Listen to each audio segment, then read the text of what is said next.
Hello, everyone. This is Asiya Nasir Shahi, and I am your host of Conversations with Asiya, where we bring empowerment and education to the women of our communities and the girls that they are raising. We have another great episode for you tonight, and it's on the topic of homeschooling, an alternative for future education. We have a very special guest with us tonight, a dear friend of mine, colleague, powerhouse in the work that she does. And without further ado, her name is Khadijah Steward. Welcome, Khadijah.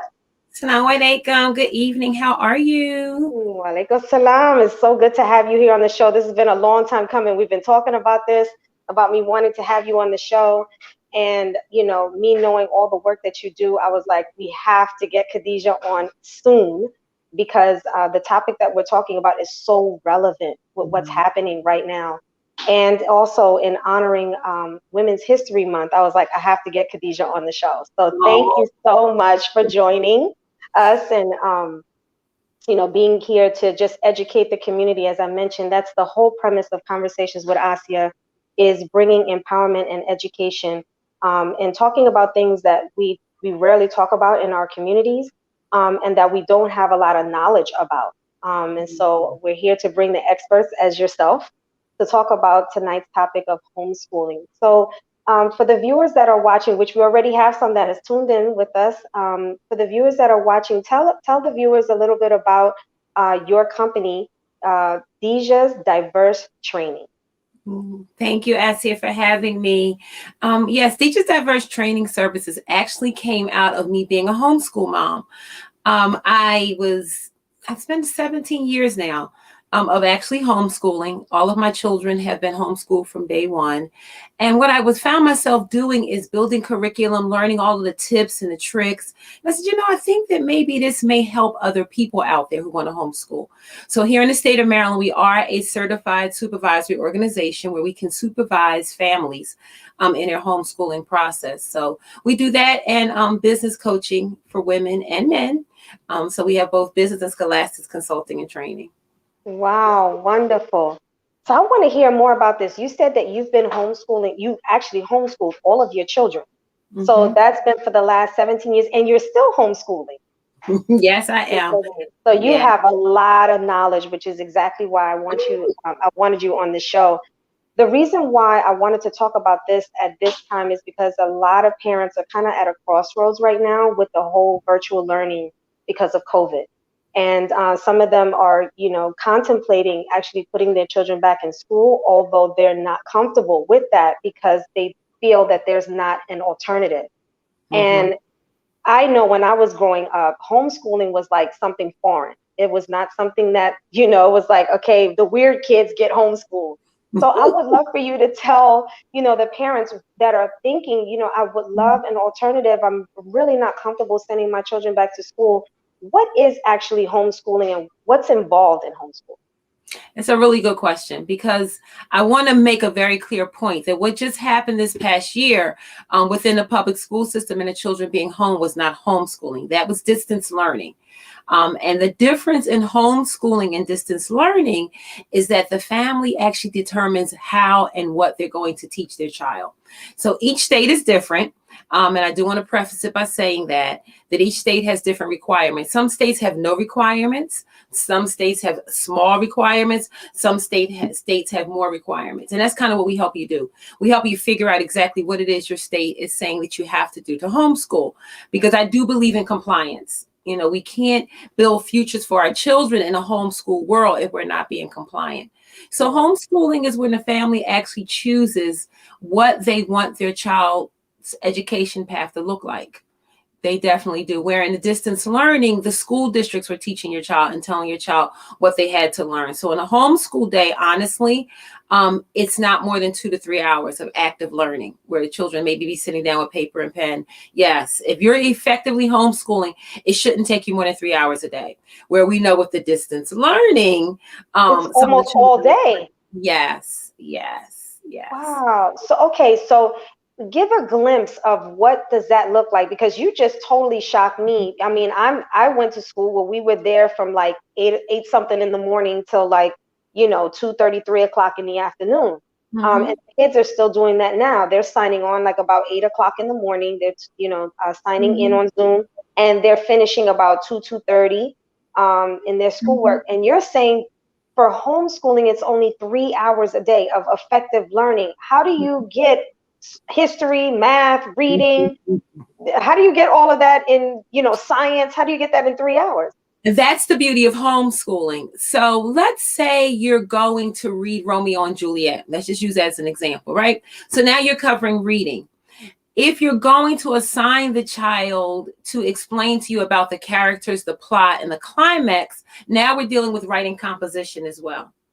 And depending upon what the topic is, it may be some history involved. So you're covering more than one subject within one assignment. That's one way that makes it really easy for the homeschool day not to be more than 3 hours. The other thing is that normally the classes are smaller. So you may be doing one-on-one with your child. You may be like with our group, we have homeschool workshops.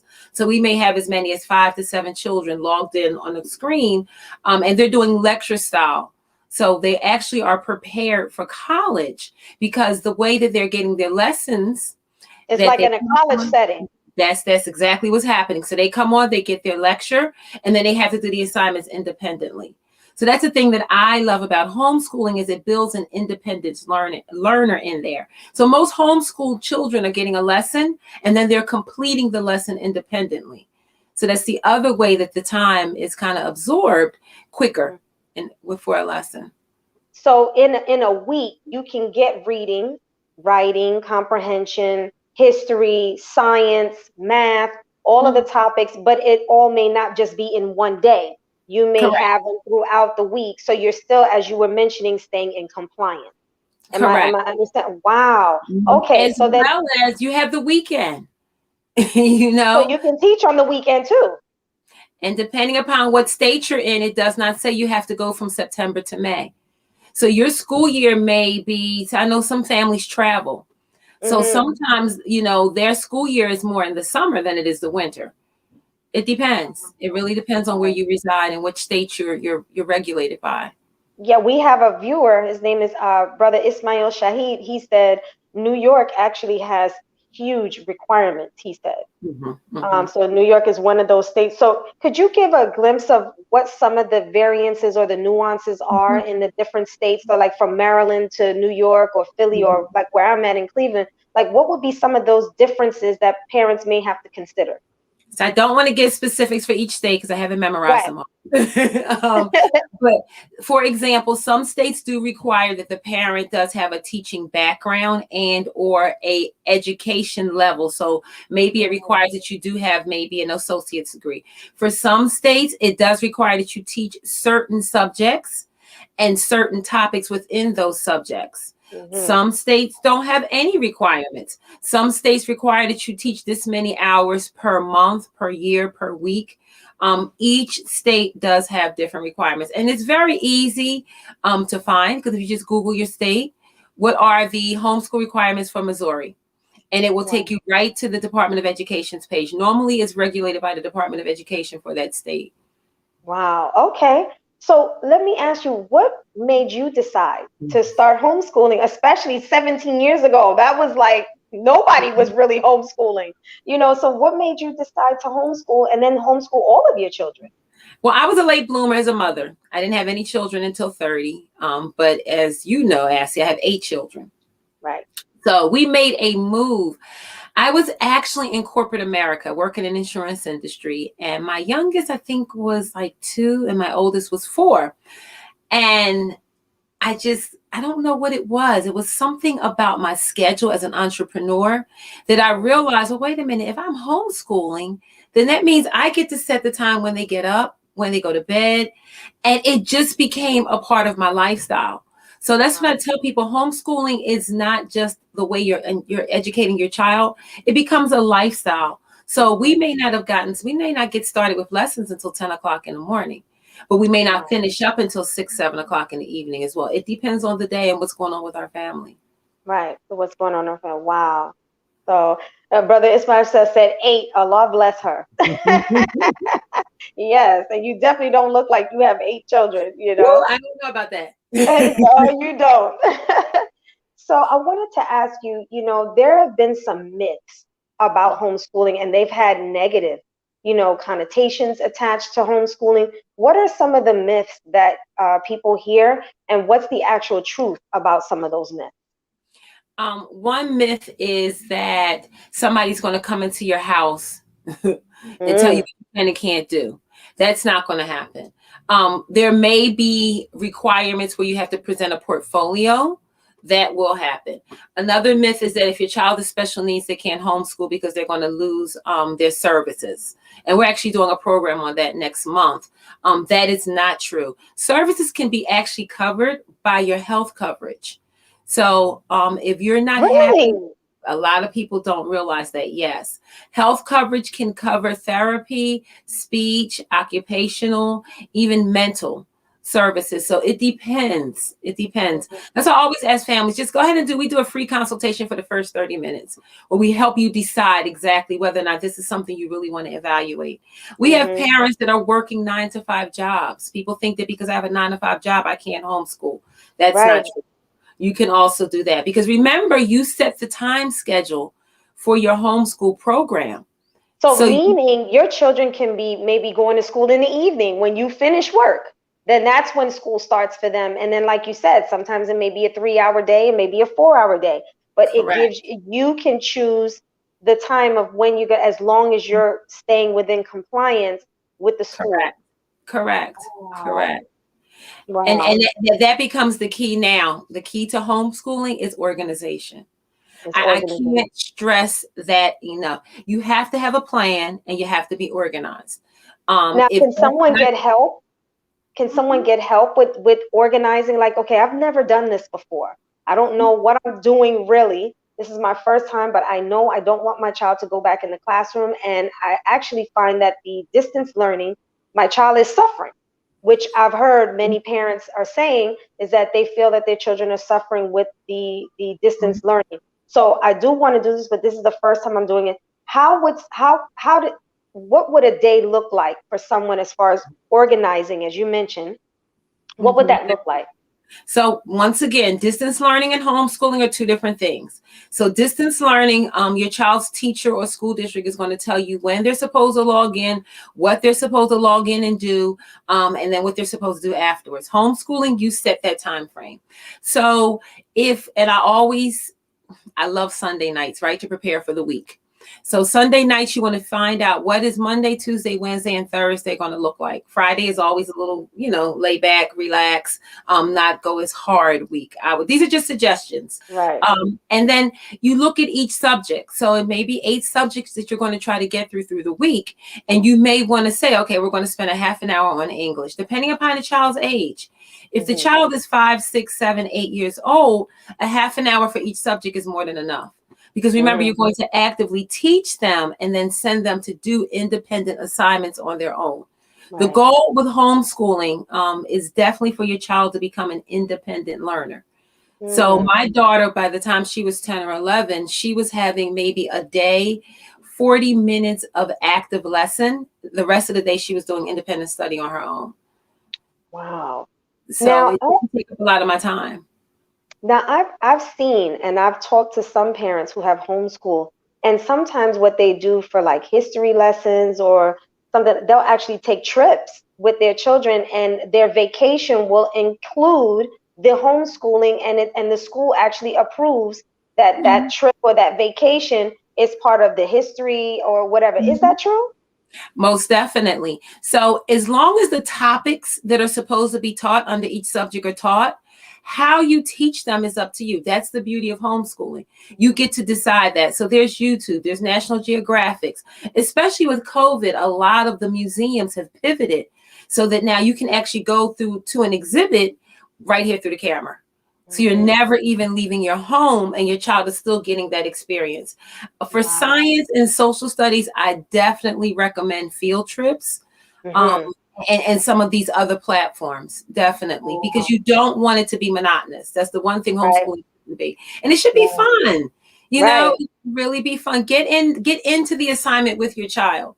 You know, Wow. be creative, be very creative. Mhm. Right. So if you, wow, that I know with children, they learn differently. Some children learn one way, and that's what grabs their attention, and other children are more visual, Mhm. or some are more hands-on. They have to learn. So you can incorporate that if you have multiple children, especially. What I'm Correct. hearing is you can incorporate the different styles of learning through taking field trips, hands-on projects that still gets the job done, for that particular subject or topic that they're studying. Wow. Correct. Correct. Wow. We have a comment. He says, I have 8 kids as well. 7 are grown and doing well in college. Not one of my kids ever been in the public school system. So Woo! if that's not a testimony that the negative connotation that they have, what are some of the things that public schools, and I'm glad that the brother brought that up, what are some of the discourage, when they discourage parents from, if a parent says, I want to homeschool, I know the schools are saying, look, you shouldn't do that. What are some of the things that a parent may hear from the Mhm. school that would make them feel like, maybe I shouldn't do that? Maybe this is not a good idea. Now, I can honestly say we are spoiled here in Maryland, because the Maryland system is very, very pro homeschool. So they do help us Wow. out. But sometimes I've heard some crazy things happen with portfolio reviews. They may require something other than what the law says. That's the other thing. I urge parents to check out what the law says for homeschooling in your particular state and city. And where Because would they find that? Where would they um, go? literally Google how do I homeschool, or what are the rules for homeschooling in my and whatever state you're in, Say the and it'll take you right there. HSLDA, they're in most states, and that's Homeschool Legal Defense Association. They're kind of our backup when there are laws that need to be enacted and things that need to be changed.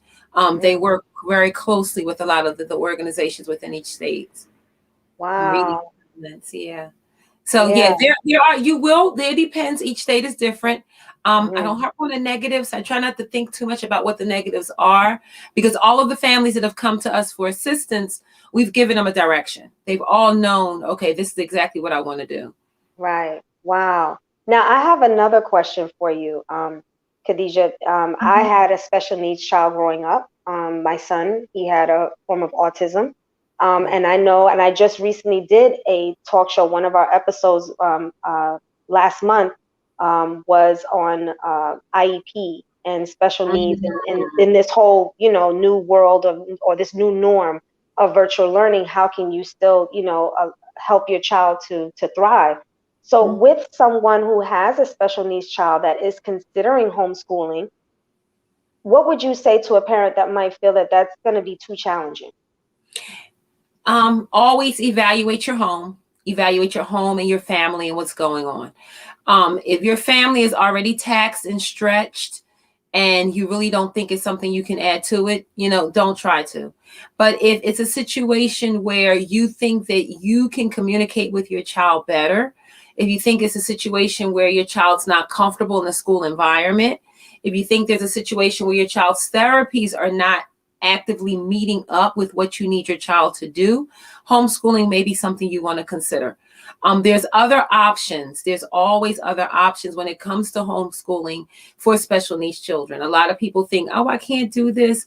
But 9 times out of 10, as a parent of a special needs child, you know your child better than anyone else does. Right. So I tell parents all the time, be honest with yourself.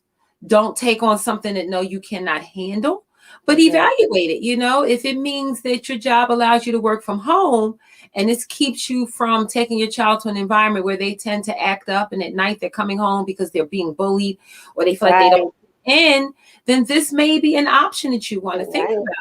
Yeah. Maybe getting an assistant to assist them for a few hours with you at home while you help build the curriculum. There's so many different ways to build curriculum. Oh my gosh. So Yeah. that you segued right into the next question that I was going to ask. How does a parent who's their profession, their expertise, and they may live in a state that's not, they're not required to have educational, background or degrees. How would someone who's never done that before build a curriculum? Is Mhm. that something that DIJAH's diverse training helps with parents? And okay, so you do. How would you help a parent create a curriculum for the school year? It really depends. DIJAH stands for Develop It Just As It Happens. So everything that we do is tailored towards that particular family. So we first have to get to know the family and find out exactly what it is, the family's needs are. Is there a 6-year-old and a 7-year-old and a 13-year-old in the household? Is there just a 4-year-old in the household? We need to know that, because we may be building curriculum for an entire family, not just one child. Because a 3rd through 5th grader may be able to overlap in subjects. So it depends on what that family structure looks like. And then we can show you some cheap ways or expensive ways. It all depends on what your budget is. You don't have to purchase curriculum. No, you do not. And believe it or not, your state education department tells you exactly what your child should learn. Every state education department will list exactly what the requirements are for each child to know for each grade level. Wow, that is amazing. Now, I have to ask this question because I think I would have been afraid to possibly teach certain subjects. So when it came to reading, writing, history class, like I'm all there, and I would have been right there with my kid feeling like, okay, we got this. But it was math, science, I might have felt, intimidated, because that was never a subject that I was really good at. And so I would have been like, if I'm not good at it, how am I going to teach my child, especially as they continue to grow in algebra and geometry and trigonometry, all those things that I had known nothing about. What would you tell a parent that's like, look, I'm really not good in certain subjects, and I don't think that I would do service for my child homeschooling in those subjects? What would you say to that? Like I said, once again, it depends on the family. So homeschooling, we are a community, right? So we have co-ops, there's pods, there's umbrellas where you can get some assistance, and you may be able to team up with another homeschool family whose children are the same age, and you may be able to swap out subjects. That's one thing that happens. Another thing is oh, yes, definitely. If I'm good at English and you're good at math, and we both have a 5-year-old and a 7-year-old, why should we not be able to assist each other? Right. Making sure we're getting those subjects done. It's homeschooling. Remember, it's a lifestyle. It's a lifestyle. Now, some states say that the parent has to be the one that teaches. And then some let you get around it. It depends. Where there's a will, there's a way. I always tell parents that. Don't ever say you can't because of what a requirement might be, unless you've looked really deeply into that requirement. As well as with high school with us, we put our 14 and 15-year-olds in community college. So a lot of the states, especially here in Maryland, they have something called dual enrollment, where your child is actually taking community college courses while homeschooling. So my oldest is 21, but she already has her associate's degree, and she's finishing up her bachelor's program. So I'm like, wait, 14 and 15-year-olds are actually taking college courses while in homeschooling, taking high school courses? So my 15-year-olds who are twins, one is working towards becoming certified as an electrician. The other's working as a bookkeeper, and she actually is driving a skid steer loader on a construction site. But they're also logging in, and they're taking their workshop classes for homeschooling. And inshallah, next year, September, we plan to have them at the community college as well. So yes, a homeschool child really does more in the course of a day, because OJT along with scholastics is very much possible. There's no reason why a teenager should not be homeschooling and working a job of some sort. So they can work just like a child who's going to public school. They can have a job. They have time to, actually take even, higher education courses if their grades are like that. What are the statistics, Khadijah, of children who are actually homeschooled as it relates to their grades, their social setting? Because I think that's another myth that people have. Oh, well, they're not around other kids, so they're not going to have any social skills. What do you say to that? It's funny because people always said that about my kids, right? And I said, well, I have 8. So if they don't know how to socialize with each other, we're kind of in trouble, right?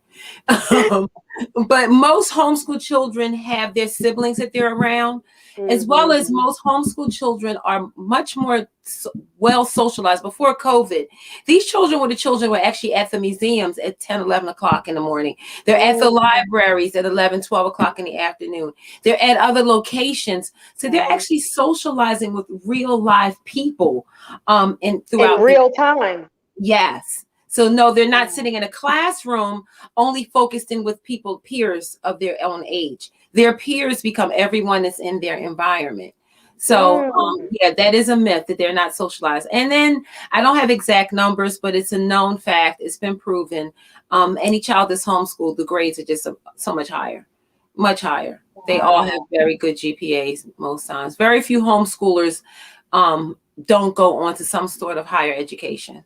Right, right.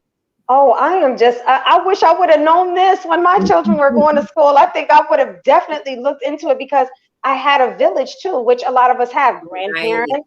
You have aunties that watch your children or, when you're at work. So there's a whole village that you can incorporate into this whole lifestyle of homeschooling. And you said something, you said sometimes you could swap out parents. Now, are parents, is there something kind of like a homeschool club where parents who homeschool children know one another, or there's a platform where they can get to know other parents who do that? And how would they find that?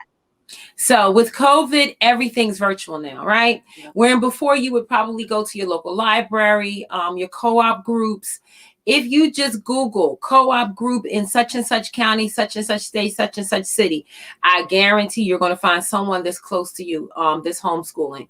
So it's homeschooling is no longer that odd thing Right, that people are doing. It's a very common way of educating your child. Definitely. So I would just check out your local and Google it, literally. Homeschool co-op or umbrella is normally what we're called. Umbrellas or co-ops. Okay. Now, what would you say to parents? Because I'm seeing parents getting very frustrated with this whole virtual learning, and I'm working, I don't got time, and I'm homework and this and that. How does a parent transition from that thought process of virtual learning is so frustrating to me to homeschooling?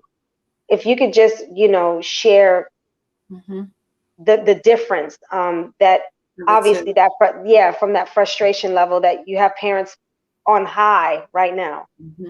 So distance learning, your child's teacher is going to give you the assignments. Distance learning, your child teacher is going to tell you when you're supposed to log in. Distance learning, you have assignments due by certain due dates. If you're homeschooling, you want to evaluate where your child is, right? So your child is on the 5th grade level. They're learning multiplication, division. They're completing paragraphs. So you want to evaluate exactly what your child is doing and where your child is. As you're transitioning, you want to know, and this is what I do this as a gauge for parents. Look 1 grade ahead and 1 grade below where you think your child should be. And look and see if it kind of compares up to your child's work. Whichever one is kind of exactly where your child is, that'll gauge you as to where you should take your child. Because I'm a firm believer that if you're in 5th grade, but you don't know 9 plus 2, we should not be leaving 9 plus 2. We need to stay on 9 plus 2 until you can tell me that 9 plus 2 is 11. I don't care how old you are. And that's what homeschool allows you to. Allows you to build those foundations for ever long as it may take a child. Wow. This is great. Now, you mentioned something earlier about, not getting services if you have a special needs child. How does that work for a parent? Who do they go to as far as in the school district to say, look, I'm putting my special needs child in homeschooling now, and how do they retain their services like an IEP or do they still even have an IEP worker if they're being homeschooled? So every state, every city, every medical situation is different. I would start with your pediatrician and let them know, look, I am going to homeschool. I need to know what kind of recommendations I need. So here in the state of Maryland, we actually have an organization that we work with that will do the case management transfers for you. So the organization, it's like a health service organization that we refer you to, and they actually help you work out all of this with the different services. A lot of times you have to go to your school district and let them know that you're homeschooling, but you still want to get the services that are available. It depends. Each situation is different. Anybody has any questions, please reach out to me. And I can at least help you hold your hand through the first couple of steps to make sure that you're on the right path with it. See, this is why you and I get along so good, because that was my next question, was talking about this workshop that you're going to have coming up. When is this workshop about? What is the workshop about? So it is April 19th, and it is about, the question is, should I homeschool my special needs child? So I want parents of special needs children, and like I said in my live I did about it, I also want to change the narrative of what special needs means. So a lot of times special needs is just autism, Down syndrome, or ADHD, right?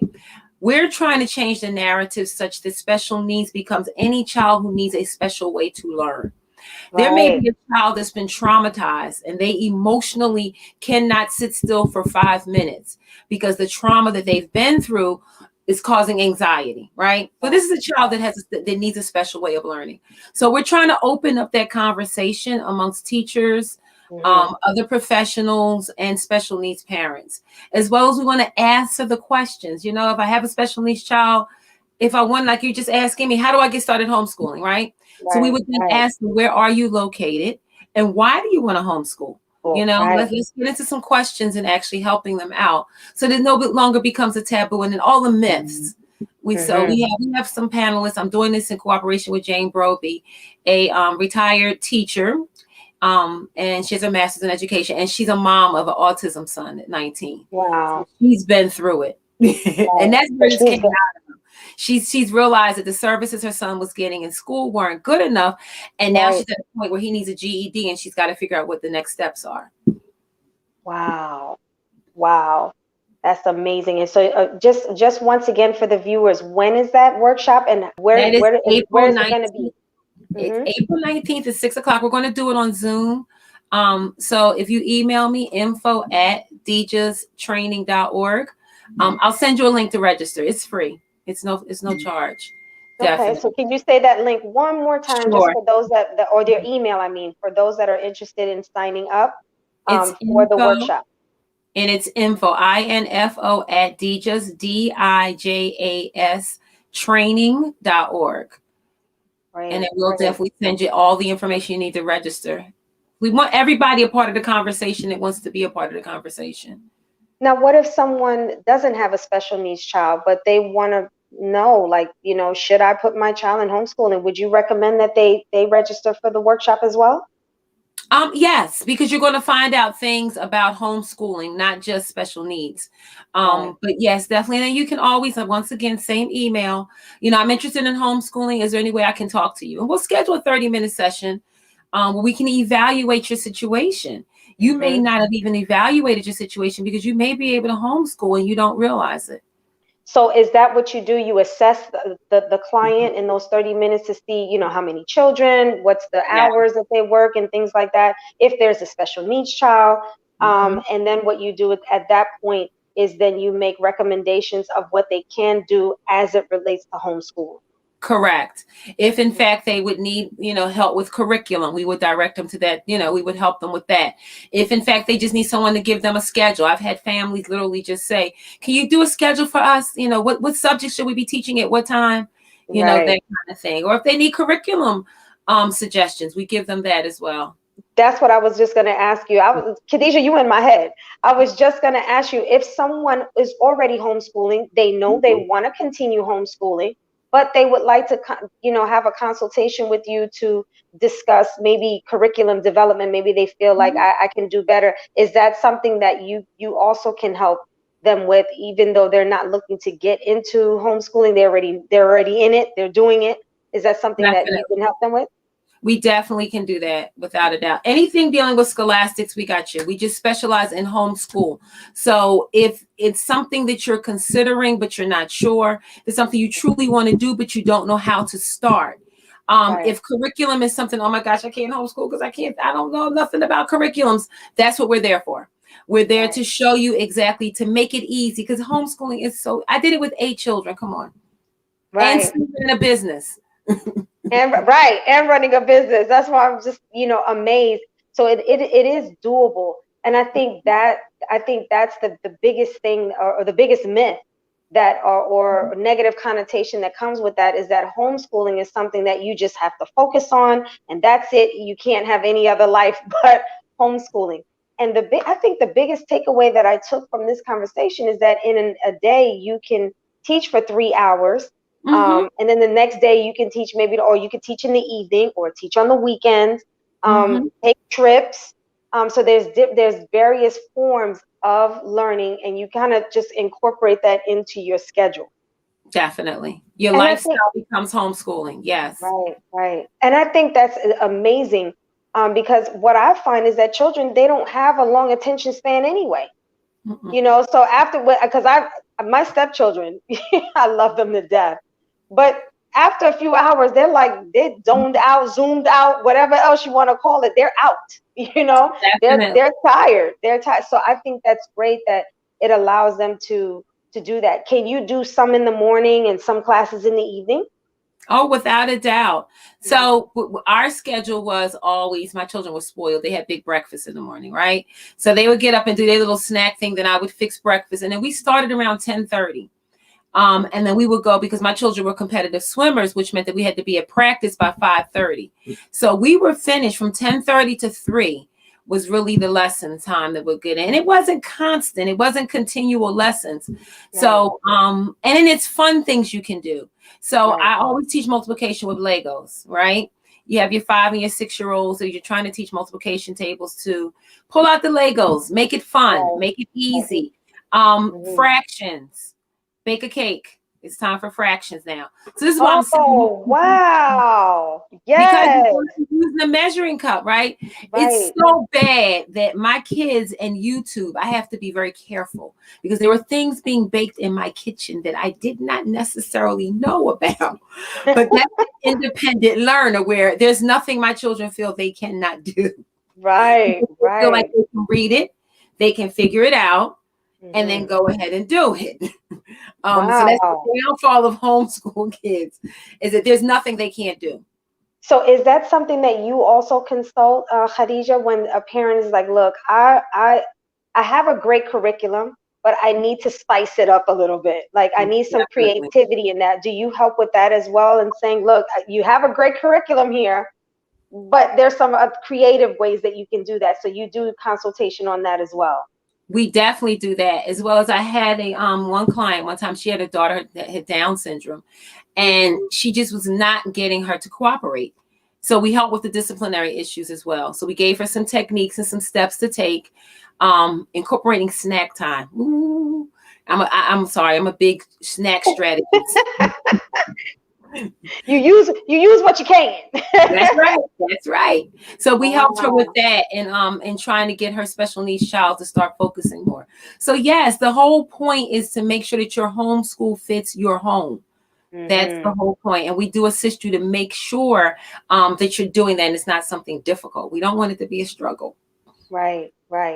So if you we're going on to 40 minutes. I mean, that just went so fast. Like, I can't believe we've been talking for 40 minutes already. I know. If you had, anything that I haven't asked, that you really want to drive home to any viewers, anyone who's thinking about homeschooling, anyone who's homeschooling and feeling frustrated, like, maybe this is not for my family, I'm going to go back to school, what would you say to them? I want you to really evaluate your child and your household and your home life. If there's an opportunity for you to be with your children more, and you really want to do it, then homeschooling is something you should really consider. If there's a situation where you have a quote unquote bad child, and I always use that because I don't believe in that word, homeschooling may be an option for your child. This is another thing we're trying to push, especially in our inner cities. A lot of times our youth, it's not that they're bad children. It's not that they're not intelligent. The concept of sitting still for 2 to 3 to 4 hours at a time is just not possible for them. So maybe that may be a child you want to consider homeschooling. Evaluate your entire household, your home life, to determine whether or not homeschooling works for you. That is wonderful. I learned so much, which is why I love doing this talk show, because every time I bring on a guest, I think I did my research, and then you say something, new. I love the fact of how you're able to really incorporate the creativity of just your everyday cooking, baking, taking trips, vacations even can become a learning lesson, which I did subconsciously with my children. Every time we went somewhere, it became a teaching lesson somewhere, somehow. But I never thought about making it something that was a full curriculum. And like I said, I wish I would have known, because as I mentioned before, my oldest son, he has Asperger's. He has Asperger's. And in high school and middle school, it became very difficult for him. He was bullied. And I wish this would have been an option that I would have known more about, because I do believe that my teaching would have been, or my children's educational journey would have been very different, had I known, about this. So you not only are like the homeschool guru, of doing this and helping people and, giving them an option, but you're, as you mentioned, you're an entrepreneur. What are some of the other things that you do, for the viewers that may not know, especially if they live in Maryland? Tell the viewers, what else does Khadijah Steward do? Everything, right? Business coach. So business and scholastics is what we do. So we assist you with homeschooling and deciding. We do homeschool workshops. We do youth programs. Everything we do now since COVID is virtual. It's 100% virtual. So there's no place in the country that we can't reach. And then there's business coaching. So we have our exclusive business coaching curriculum where we develop it just as it happens. We pull apart the business plan. So any business coaching that we do, whether it's one-on-one or group, is all based upon the actual business plan, and how you can lay those foundations for business. So many people start a business, but they haven't even thought about the plan, the roadmap. And I know I'm preaching to the choir when I say that. I know. Yeah. And that, I love that. For me personally, I don't like to really delve into the business plan aspect, but you're the person that is helping people to really map out that, I do good with one-on-one coaching and group classes, but helping someone to just sit and focus on the business plan aspect of it. I know you're the person that really sits down with them and, okay, what's the blueprint of how we're going to get from point A to point B. So I love it. I love the fact that you do it. Now, I want to ask you something. Being that you do have that background of entrepreneurship and things like that, do you incorporate that into your curriculum with your kids? Oh, most definitely. My kids already understand that if there's no higher degree of education, then there needs to be licenses, meaning that you need to be starting a business. So that's the only two choices that you have in our household: entrepreneurship or higher education. You don't get to anywhere else but there's no in between. None whatsoever. None. So yes, we do business plan writing as part of our workshops for our older kids. Like now we're doing career and education goal planning. We're helping them write resumes at the age of 12 and 13. These are things that they have to have. You know what I mean? These are things that are not in the everyday school systems. They're not. They don't teach entrepreneurship. They don't. No. These are things that I have my nonprofit, so you and I know this. And I work with young girls, and they do not have entrepreneurship programs, financial literacy. Some schools have it, but they're very basic financial literacy classes. So they don't have that. They don't have entrepreneurship. They don't have vocational training. All of the things to prepare people to prepare our youth to go out into the world. So being that you homeschool and life becomes the lesson, you infuse all of that with them. So you're doing vocational training, entrepreneurial training. What other kind of things do you incorporate in the curriculum that parents may not be aware that you can incorporate in a homeschool curriculum? Workforce development training, without a doubt. So we talked about the resume, the cover letter, and then marketing. So some of our youth, we found out, are really good at, some are good at doing social media posts. Others are good at the editing part. So we have a 13-year-old who can really take a video, splice it, add, delete. And so they're getting a chance to get some OJT within the organization. We give them opportunities to do that, to explore what are your good things that you do? What are your skill sets that you have? And then we're having Career Week come up next month, where we have different professions. I think it's about 7 or 8 different professions where they're coming on. They're going to be able to ask them questions one-on-one. Because in my book, I'm sorry, but 13 is too late to decide where do you want to be when you grow up. Right. Absolutely. Absolutely. Now, I have another question. If, I'm listening to you and I'm like, oh, I love what she's doing, and she's doing all this stuff with workplace and entrepreneurship.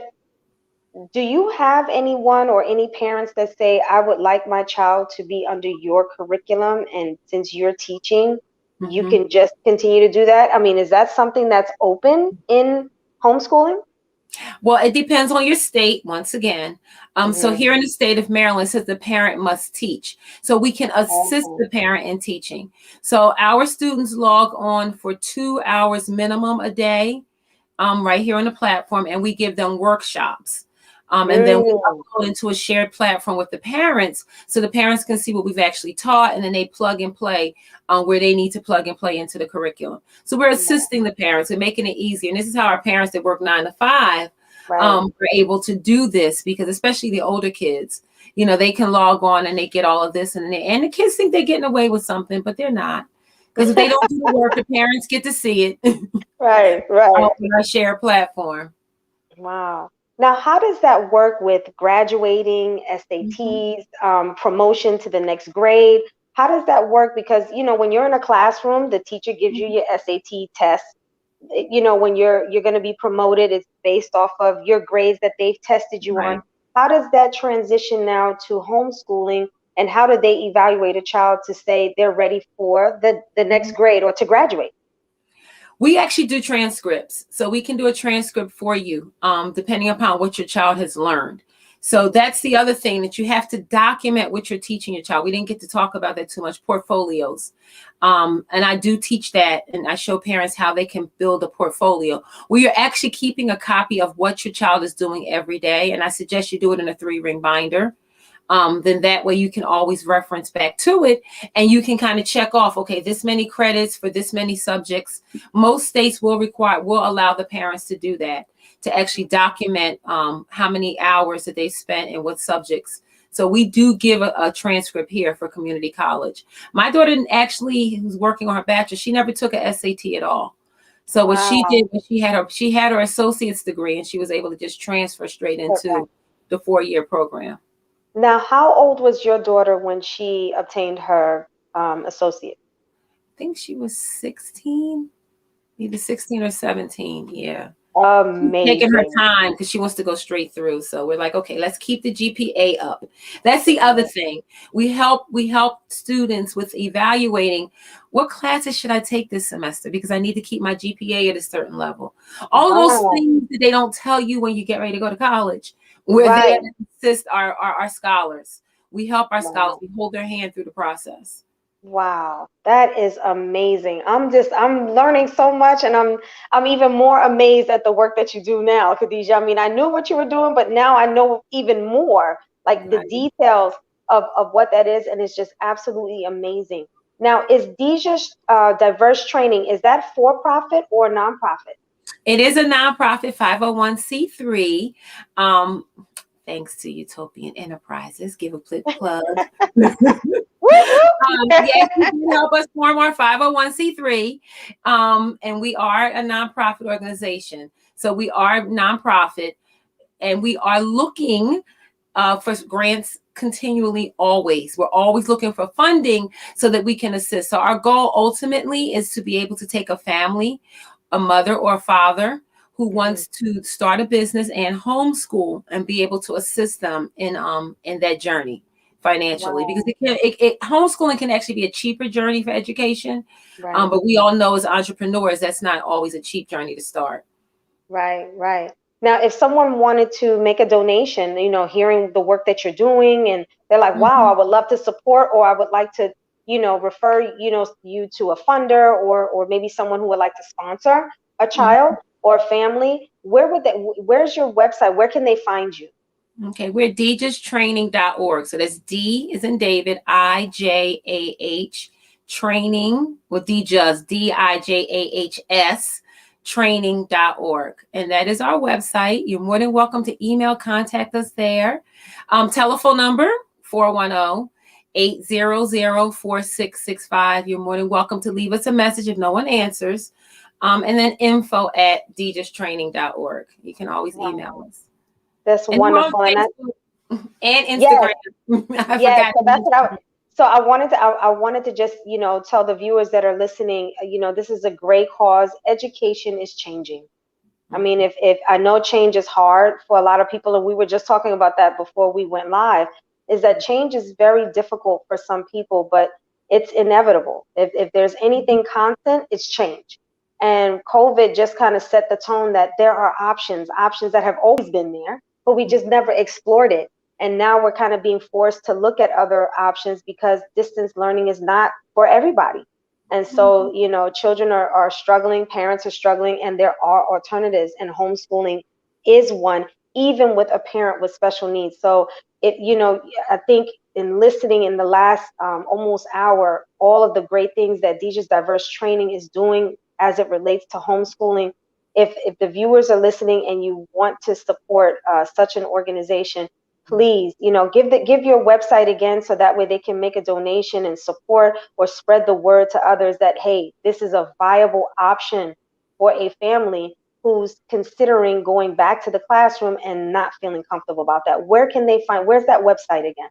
It's DIJAHS, DIJAHS training.org. Yes, we welcome all donations because we want to help. We want to help others. So we purposely keep our prices at a low rate so that our community can definitely afford us. And if you want to homeschool, all I can say is don't say no until you've evaluated the full picture. Right. Now, where can they find you? Like you have an event coming up on April 19th. I'm sure there's going to be more 2021. There's going to be more, workshops and programs and things that you're going to be putting out about DIJAH's Diverse Training. Where can they find you on social media? So on Instagram, it's at DIJAH, DIJAH Communication. Facebook is DIJAH's Diverse Training Services, or me, Khadijah Steward. You can always find me there. I do posts all the time. Yes, you do. We are there. So those are the main, Instagram and Facebook mainly right now is where we are. So working on our Twitter. Yeah, Twitter, but I think Instagram is where it's at, especially for the youth, and Facebook is where the parents are, and even some grandparents that are raising their grandchildren. That's where we find most of our seasoned individuals. So this is great. Just one last comment before we close out. Just share something that it could be your own experience, or it could be an experience that maybe one of your students or other parents that you have in your co-op has experienced that really touched you, that was like, this is why we do what we do with homeschooling. Well, we had, I'll never forget one year, because we actually had a location where I was actually helping homeschooling in a building. And we had a boy start with us, and he was on medication for behavior issues before starting with us. After starting with us, I'll never forget, the father came to us and told us, I don't think we're going to be needing to use that particular medication anymore. He's so much more calm. Because we were able to get yoga and meditation in throughout the day. And because he was able, I think, to get the one-on-one from his parent, as opposed to a child with behavior issues sitting in a classroom of 15, 20 people and kind of feeling lost. So that warmed my heart, because it made me realize that it is possible. Anybody can homeschool, and anybody can benefit from homeschooling. And the impact, that's what it's all about, is the impact. Sometimes we have the best of intentions, but the impact doesn't match. And the work that you're doing with DIJAH's Diverse Training and the homeschooling, and I think children want that. They want to, we used to have that. Then it went to the latchkey kids. Right. And the kids coming home and there's nobody there. And we've been there for a long time. And I think we've seen some of the negative effects from that. And I think we're wanting to, as a society, it's like, look, we want old school back. We We want need some kids to be options. home. Yeah. Yeah, So definitely. what was you going to say, Khadijah? I would No, I love said that to we hear. need options. We need to understand that our children should have options in the way that they learn. You Right. know, sitting at Absolutely. a desk for hours at a time may not be the best way for every child to learn. It may And I not. think and I think the story that you just shared is so relevant because I think there's a lot of children who are being quote unquote classified, Mm-hmm. and being placed on IEP and medication. And it's not that there's something wrong with them. They just have a different way of learning. And Yeah. we haven't tapped into that because we just have this one way of learning and everybody has to conform. And we know in real life, in real time, we're not like that. We're not like that. And we have to wait till we're adults, to finally be able to just be ourselves. And we should be, as you mentioned, we should be able to do this from the onset of starting school and homeschool. From what I'm listening, it's such a great opportunity for kids to be able to learn in real time and the way that they learn and the flexibility with that. Some kids are not morning people. We're not, Right. some of us are not morning people. Kids are not Okay. too. Right. So yeah, maybe starting them later on in the day is better, for them, and they learn better in the evening. I know I'm called a night out. Okay. My creativity pops off like at midnight. That's when I'm like up and I got juices flowing. And at eight Right. o'clock in the morning, I'm just looking at my laptop like, I know I need to work, but I'm trying to get there. So I'm sure kids feel the The same same way. way. Yeah. Yeah. Especially wintertime, snow. Just think if you don't have to get Raining. dressed. No such Right. thing. That's the one thing our homeschool workshop kids get upset because if it's a snow day, it's no such thing as a snow day. We're in front of this camera. Let's go. Right. That's right. But So here it is. You see that, as you mentioned before, the quality of school mhm, and the results is there. You see that they either go on to higher education or mhm, they graduate with high honors. This was such a educational, and that's what the whole premise of Conversations with Asia is about empowering and educating our communities, especially the women and the daughters that they are raising, because they're the ones who are the first teachers of mhm. our children is the mom. And so this type of these topics that are rarely talked about, shied away from, the misconceptions take over, the stereotypes take over the truth and what reality is. That's why we need to have these conversations and guests like yourself to be able to do that. And we have one last comment from brother Shahid. He said, and it's not my husband. He said, this was good. He said, this was good. Allah bless you both. And may the sister continue her good, hard works. Ameen. I MashaAllah. mean, I Yes. mean, Thank you, Brother Shahid. I mean, the encouragement is, thank is you. so wonderful. And the du'as and prayers is very much needed and appreciated. Thank you so much. So for our listeners, I first want to say, Khadijah, thank you so much for being a guest, and especially in honor of Women's History Month. I definitely wanted to honor you and the wonderful work that you're doing with coaching and working with our youth in homeschooling and helping parents see that there is an alternative, and that when, as you mentioned, when there's a will, there is a way. So for Yeah. our viewers watching, thank you so much for tuning in to another great conversation with me and my guests on Conversations with Asia. If you know of a woman in your community, I don't care where it is, because as Khadijah mentioned, we're virtual now. So no Mm-hmm. matter, if there's a woman in your community that is doing some remarkable work, making a true impact, even if they're a young lady, it could be a middle school or a high school young lady or a college student that's just doing some really powerful things, and you think their story needs to be heard, please contact me at jessica@jessicacares.org so we can get them on the show and continue to empower and educate our community. Thank you again for tuning in to another Conversations with Asia, and tune in next week. We have another show where we're going all week. This month, we're going to be featuring every week a woman that is just doing some great work. And so tune in next week, next Wednesday, which is the 17th, and we'll have another great conversation here. Thank you again, Khadijah, and everyone have a wonderful Thank night. you.